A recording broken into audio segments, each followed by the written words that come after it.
কয়েকজন জমিয়ত থেকে বের হয়ে গিয়েছিল, তারা আবার নিজেরা একত্রিত হয়ে থাকতে পারে নাই। তারা নিজেদের মধ্যে দ্বন্দ্ব কলহ করেছে, ছিন্ন ভিন্ন হয়ে গিয়েছে। জি, বিদেশ থেকে নিয়ে আসা টাকা, সেই টাকা দিয়ে কি বাহারি ইফতারি মাহফিল, নবপুর সেখানে নর্থ সাউথ রোডে তাদের অফিস, আরামবাগে অফিস, কি অবস্থা, কি গাড়ির বহর, কি অবস্থা চলছিল তখন। কিন্তু আল্লাহু আকবার, এগুলো আর টেকে নাই, এগুলো আর থাকে নাই, সব মিশে গিয়েছে। আপনারা চিন্তা করবেন, ডক্টর আব্দুল বারী স্যার বলেছিলেন যে আজকে যুব সংঘকে আমি আমার বুকে টেনে নিলাম, সবাই আমরা এক হয়ে কাজ করব।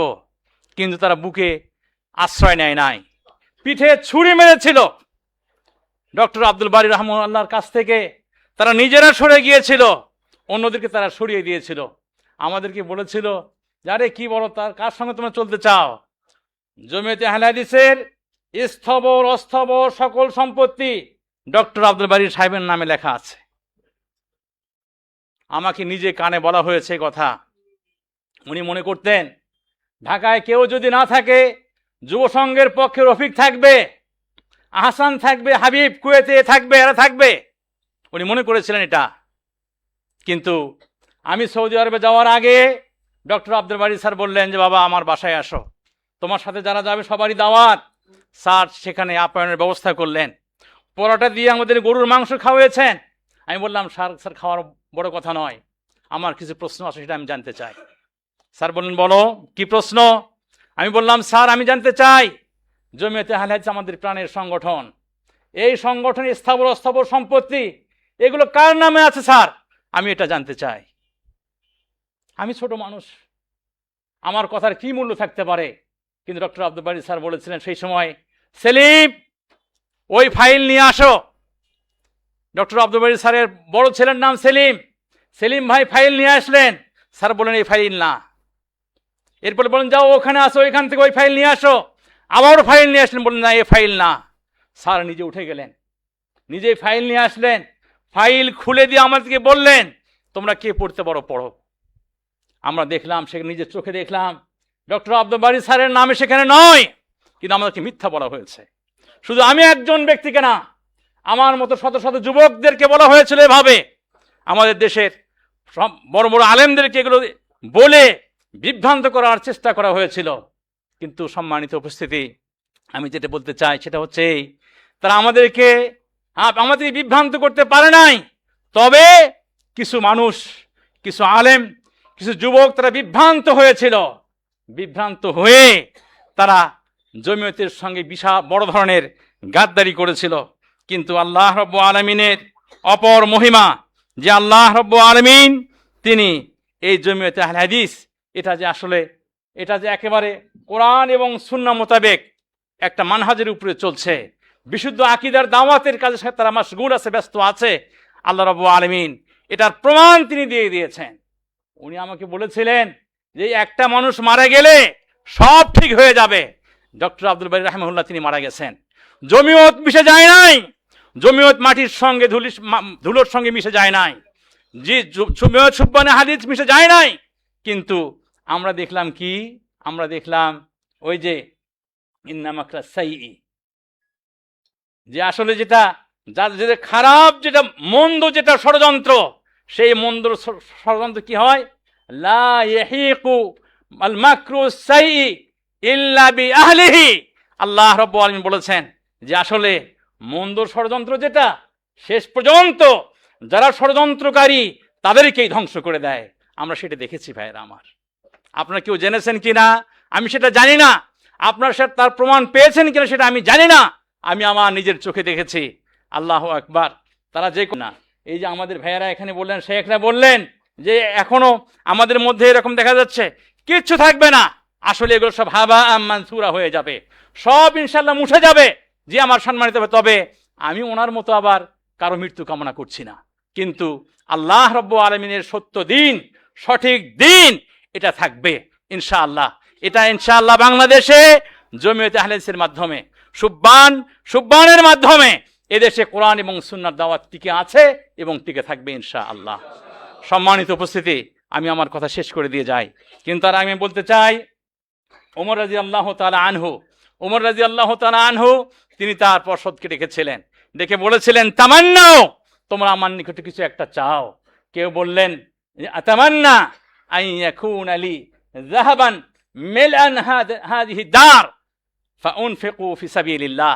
তাদের মধ্যে একজন দাঁড়িয়ে বলেছিলেন যে আমি চাই এই ঘর ভর্তি আমার জন্য স্বর্ণ হয়ে যাক, আর আমি সেটা আল্লাহর রাস্তায় দান করে দেব। আবার কেউ বললেন আতামান্না আন ইয়াকুন আলী মিলআন হাযিহি দার লুলুআন ওয়া জাওহারান ফাআতাসাদ্দাকু বিহি ওয়া আনফিকু ফি সাবিলিল্লাহ। আরেকজন বললেন যদি আমাকে যদি ঘর ভর্তি মণিমুক্তা দেওয়া হতো, সেগুলোকে আমি কি করতাম, আল্লাহর রাস্তায় দান করে দিতাম, সাদাকা করে দিতাম। ওমর রাদিয়াল্লাহু আনহু তিনি বলেন তামান্নাও, তোমাদের যদি আরো কারো কোনো অভিব্যক্তি থাকে সেটা তোমরা বলতে পারো। ফাসাকাতু, সবাই চুপ হয়ে গেলেন। এরপরে ওমর রাদিয়াল্লাহু তাআলা আনহু তিনি বললেন আমাকে যদি এই সুযোগ দেওয়া হতো তাহলে আমি সেই সুযোগ গ্রহণ করতে বলতাম যে আমি চাই আতামান্না আন ইয়াকুনা লি রিজালান মিসলা আবি উবাইদা ইবনুল জাররাহ ওয়া সাদ ওয়া মুআদ বিন জাবাল ওয়া সালেম বিন আবি হুদাইফা। তিনি বললেন যদি আমাকে এরকম সুযোগ দেওয়া হতো তাহলে আমি চাইতাম ওই রকম যুবক, যে যুবকগুলো হবে কার মতো, আবু উবাইদা ইবনুল জাররাহ রাদিয়াল্লাহু আনহুর মতো হবে। আমি চাইতাম ওই রকম যুবক যারা মুআদ বিন জাবাল রাদিয়াল্লাহু আনহুর মতো হবে। আমি ওই রকম যুবক চাইতাম যারা সালেম বিন আবি হুদাইফার মতো হবে। এইরকম আমি যুবক চাইতাম। জি আমার সম্মানিত উপস্থিতি, আমার সম্মানিত ভাইয়েরা, জি আসলে ওমর রাদিয়াল্লাহু তাআলা আনহু তিনি বুঝেছিলেন আসলে সম্পদ এটার মূল্য থাকলেও খুব বেশি একটা মূল্য নয়। জি মণিমুক্তার এটা মূল্য থাকলেও সেটার মূল্য আবার এত বেশি না যতটা মূল্য আপনাদের এই যুব সমাজের যতটা মূল্য। আজকে বাংলাদেশের যে অবস্থা, আমাদের যে সামাজিক অবস্থা, যে এই অবস্থার পরিপ্রেক্ষিতে আমি বলতে চাই যে সরকার বাহাদুরকে আমি আহ্বান জানাতে চাই, জি আর কাউকে দিয়ে এই ঘুণে ধরা সমাজের সংশোধন সম্ভব নয়। যদি সেই সমাজের সংশোধন করতে হয়, উন্নয়ন করতে হয়, তাহলে পরে নির্ভেজাল তাওহীদের সঙ্গে যারা জড়িত আছেন, যারা শিক্ষা সংস্কৃতিতে কোরআন এবং সুন্নাহর জ্ঞান রাখেন এবং যারা বিভিন্ন রকম খারাপ কাজের সঙ্গে জড়িত নয়, অশ্লীলতার সঙ্গে জড়িত নয়, তাদেরকে কাজে লাগান, দেশ ইনশাআল্লাহ উন্নত হয়ে যাবে। আপনাদেরকে আমি প্রস্তুত থাকার জন্য আহ্বান করি এবং সেই সাথে আমি আপনাদেরকে বলে যেতে চাই এটা এই যে আমানত, এটা আমাদের নিজেদের বাড়ি থেকে নিয়ে আসা আমানত নয়, বরং পাক ভারত উপমহাদেশের শ্রেষ্ঠ আলেম ওলামায়ে কেরাম তাদের রেখে যাওয়া আমানত। এই আমানত দুই একজন মানুষের না, আমার নিজের চোখে দেখা যেগুলো বড় বড় ওলামায়ে কেরাম, আল্লাহু আকবার, তারা জীবনের ভুল বুঝেছেন। যে তিনজন রহমানিকে বলা হয় বাংলাদেশের বড় বড় রহমানি, আফতাব আহমদ রহমানি, মুনতাসির আহমদ রহমানি, আহমদুল্লাহ রহমানি। তিনজন ক্লাসমেট ছিলেন। জি আফতাব আহমদ রহমানি রাজশাহী বিশ্ববিদ্যালয়ে বিশাল অবদান রেখে গেছেন। জি এরপরে মুনতাসির আহমদ রহমানি ওই যে আকরাম খান রেখে যাওয়া আজাদ পত্রিকা, তিনি তার হাল ধরেছেন, সম্পাদক ছিলেন। আহমদুল্লাহ রহমানি হাদিসের দর্তা হাদিসে তিনি অবদান রেখে গেছেন। সেই মুনতাসির আহমদ রহমানি জীবনের শেষ লগ্নে এসে তিনি ভুল বুঝেছেন, জমিয়ত থেকে দূরে থাকা আমার ঠিক হয় নাই। বৃদ্ধ বয়সে মানুষের কাঁধে হাত রেখে যাত্রা বাড়িতে উপস্থিত হয়ে তিনি বলেছিলেন যে আমার এটা ভুল হয়েছে। মেম্বারের উপরে বসে তিনি বলেছিলেন জমিয়ত থেকে দূরে থাকা আমার ঠিক হয় নাই। আহমদুর রহমানের রাহিমাহুল্লাহ আমার ওস্তাদ হাসতে হাসতে বলেছিলেন দেখো গো আজকে ওনার বুঝ হলো, আজকে তিনি বুঝতে পারলেন। জি আমার সম্মানিত ভাইরা, আমরাও এক সময় যুব সংঘ করতাম, যুব সংঘ ছেড়ে দিয়েছি তখন তাদের প্রতারণা বুঝতে পেরেছি। জি যুব সংঘ করতেন, আমাদের গোলাম কিবরিয়া ভাই যুব সংঘ করতেন, ফিরে এসেছেন। জি গোলাম এরপরে যুব সংঘ করতেন শেখ হারুন সাহেব সিলেটি, যুব সংঘ করতেন, ফিরে এসেছেন। শেখ মুজাফফর বিন মহসিন যুব সংঘ করতেন, ফিরে এসেছেন। কাজী এখনো যারা তাদের ছায়াতলে আছে, তাদের ষড়যন্ত্র বুঝতে পারে নাই, আমি মনে করি তাদের এই ষড়যন্ত্রগুলো উপলব্ধি করে ফিরে আসা উচিত। আল্লাহ রাব্বুল আলামিন তাদের ফিরে আসার তৌফিক দান করেন। আজকেও দেখেন যে তারা কি করে, তারা ওই 10 বছর আগেকার যে ভিডিও এগুলো ছেড়ে দেয়। তার মানে তাদের নেতার শিখানো যে ষড়যন্ত্র, এই ষড়যন্ত্রের মধ্যে তারা এখনো ডুবে আছে।